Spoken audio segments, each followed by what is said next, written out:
Welcome back. And it was a horrifying incident, but how did it happen? In an effort to show the public how police have to sometimes make split-second decisions about whether or not to shoot.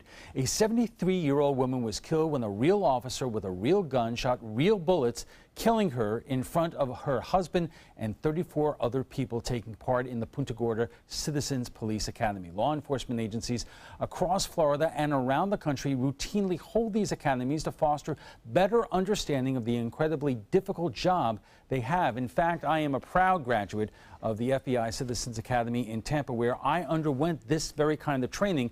And joining us for more on tonight's topic is Lee Williams, investigative reporter and gun columnist at the Herald Tribune, and Peter Abbott, who was the chief of the Sarasota Police Department for 8 years. He also spent more than 2 decades with the New York City Police Department. And Dr. SORLE D, a criminologist and researcher at the University of Tampa. He also spent 2 decades with the NYPD, so this is a little NYPD reunion here on the very serious subject. And, you know, when I read this story, when I watch Christopher's story and all the coverage of it, I cannot figure how this happened.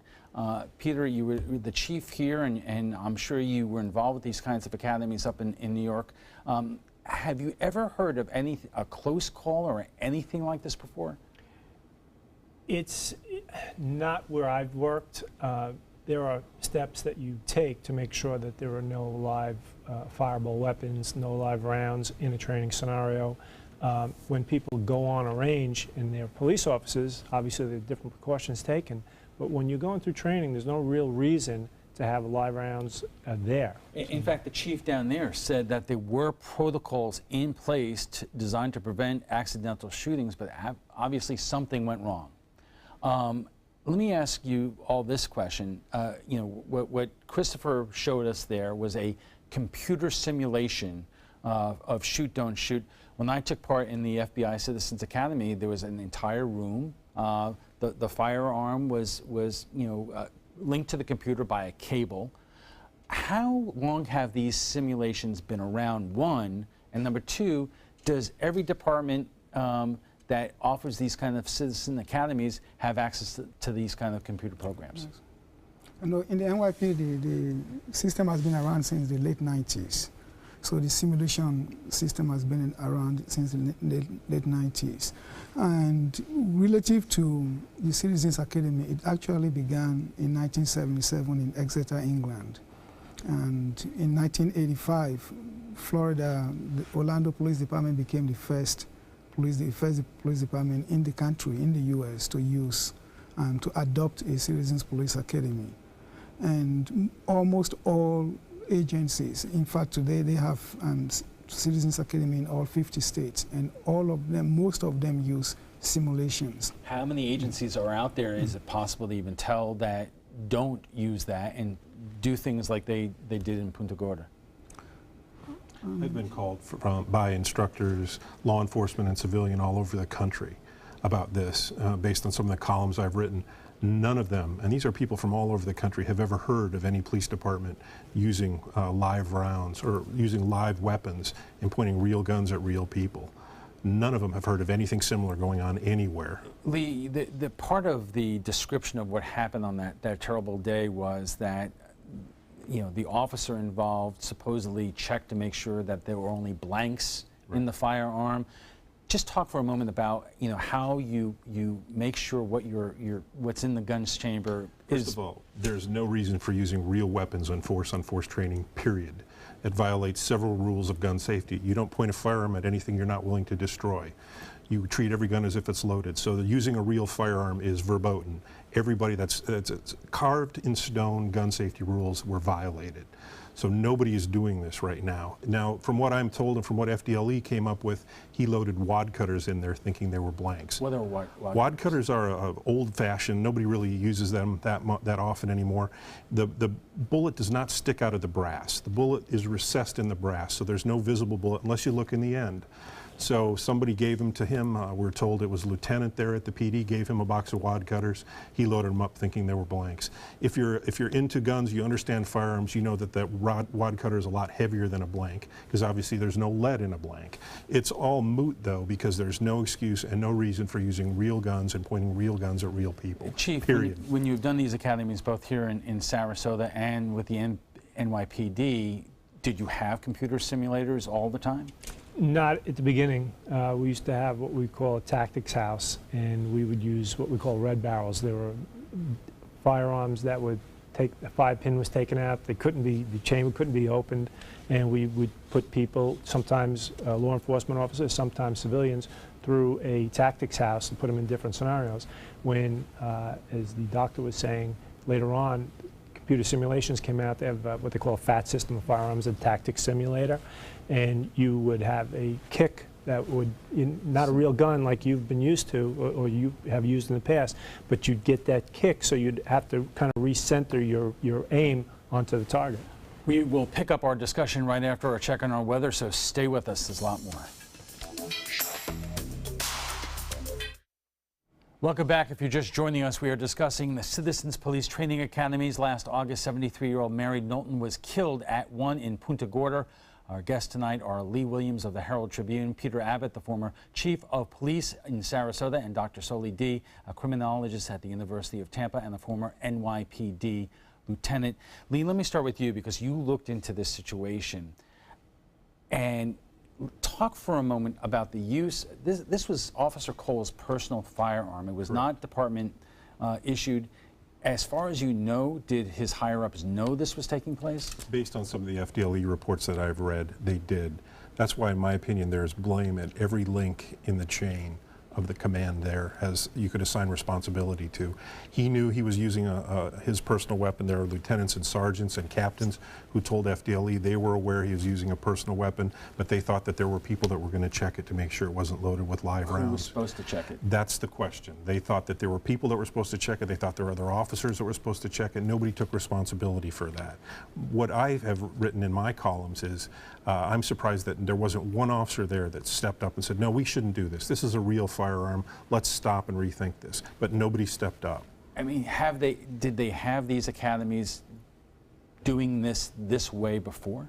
The chief said they'd done it twice, a couple of times. I'm not sure the exact number before using a real firearm. There's some question whether or not it was Cole's personal firearm. But to me, that's just unacceptable. Chief, after the chief there was charged with culpable negligence, as part of this, the Florida Chiefs of Police Association put out a rather terse statement saying that they were going to be following this case very closely. I would imagine this is difficult for chiefs all over the state of Florida. But when you hear this fact pattern, does it concern you? It's a very, very difficult case, obviously. When you have a live fireable weapon, that's an infamy. You just can't have that in the training, and especially with civilians involved. If you're on a firing line, that's one thing where you have a range officer and you're firing live weapons because you have to know that. When you're in a training scenario, there's really no reason in this day and age to have a live weapon on it in that scenario. Now, the fact that he was using his own weapon, and I'm sure that the other people there would assume it was either inoperable or not loaded. I can't imagine that anybody would have allowed him to fire a weapon that they thought was loaded. So I find that kind of a stretch. And at that point, if his supervisor, first line supervisors there, his lieutenants there, his captains there, are all those people now culpable, negligent for the fact that this person didn't do what they were supposed to do necessarily in making sure that the weapon was safe? I think that's a bit of a stretch, and I think it's pretty chilling to think that you could be responsible for everything. Look, I know as a chief, you're responsible at the end of the day for everything that happens, but if you have policies in place and you expect people to follow those policies, there are remedies when people don't follow those policies, both civil and criminal. But does that attached to everyone who's in that chain of command that might have been there, I think that's a real chilling fact. And I can understand why the Chiefs Association would say that's a tough way to go. But Dr. D, is there a standard for these types of training academies, not only around Florida, not only among local law enforcement agencies, but state? And as I said, you know, I did it with the federal government. Are there best practices that every department should be aware of? Yes, there are, and we should remember that the training academies, the citizens training academies, have been around since 1985. And really, this is the only tragic case that we are dealing with now. So there are best practices. Many departments use simulations. Several departments use simulations. The other departments that don't will use a rubber firearm that can only fire rubber bullets and cannot and are incapable of firing live rounds. So in fact, they have the National Citizens Academy Associations. On April 24th, they will be meeting in Myrtle Beach, South Carolina. And even that association has standards that they expect, best practice standards that they expect police departments to follow. And Lee, you've been talking to departments all over across the country. This is what concerns me most. The chief brought up a good point, policy. This training exercise, and I'm putting training in quotes, there was no written lesson plan, there was no curriculum, there was nothing in writing about what they were going to do, which is a huge red flag. Huge red flag. From what I'm told, the chief got the idea based on something he saw on YouTube. That's where this came from. So when the Chiefs of Police Association expresses some reservation about whether or not the chief is culpable in some way, you know, you believe it's more than just you're the captain of the ship. Yeah, I think it was his idea, and he was there. It wasn't, he didn't work a 9 to 5. He was there. He actually had boots on the ground. He was one of the people standing by Ms. Cole when she was laying there getting worked on by first responders. I think given that and the fact this was his idea and the fact that they used real guns in the past, I don't think it's a stretch to, and I know that's where we disagree, to come up with a culpable negligence charge. You know, a lot of these academies, they are there for a very good reason, and this was drilled into when I went to the FBI Citizen Academy. It's to foster and promote a relationship between the general public and law enforcement agencies. But you know, obviously, not all local law enforcement agencies have the resources to have these fancy computer simulations. You can get a lot done whether you have fancy simulations or just scenarios.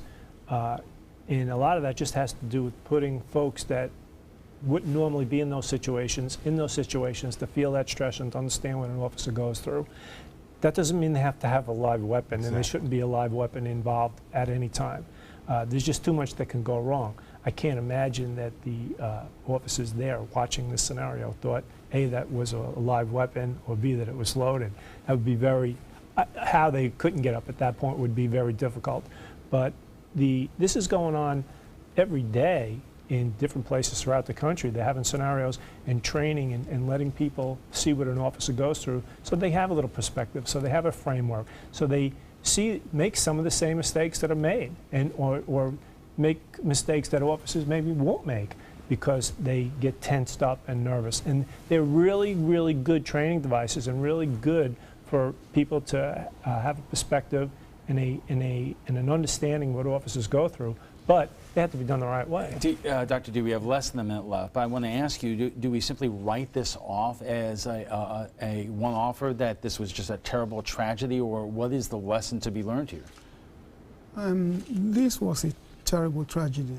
However, if you look at the purpose, the goal of that program, when the program started in 1985, and many other states and cities adopted it following the Orlando police pattern. The goal, as you mentioned, was to create this robust citizens police partnership. And this program is accomplishing that goal. All right, let's take a quick break, and when we return, we'll have final thoughts from our guests, plus what some of our viewers are saying about the swearing in of Justice Neil Gorsuch. On August 9th, 73-year-old Mary Knowlton was one of 30 civilians taking part in a Citizens Police Academy. During a simulation, former Punta Gorda police officer Lee Cole fired 4 shots at her, live rounds that were accidentally loaded into his firearm. He is charged with manslaughter for shooting and killing Knowlton. How do we make sure this does not happen to another family and another community? Our guests join us right now for final thoughts. Lee, you've been investigating this. What is your takeaway? If you follow the basic rules of firearm safety, if they would have, this never would have happened. They should have used a blue gun. They should have used a simunition gun, which are incapable of chambering a live round, or they just should have pointed their finger and yelled bang.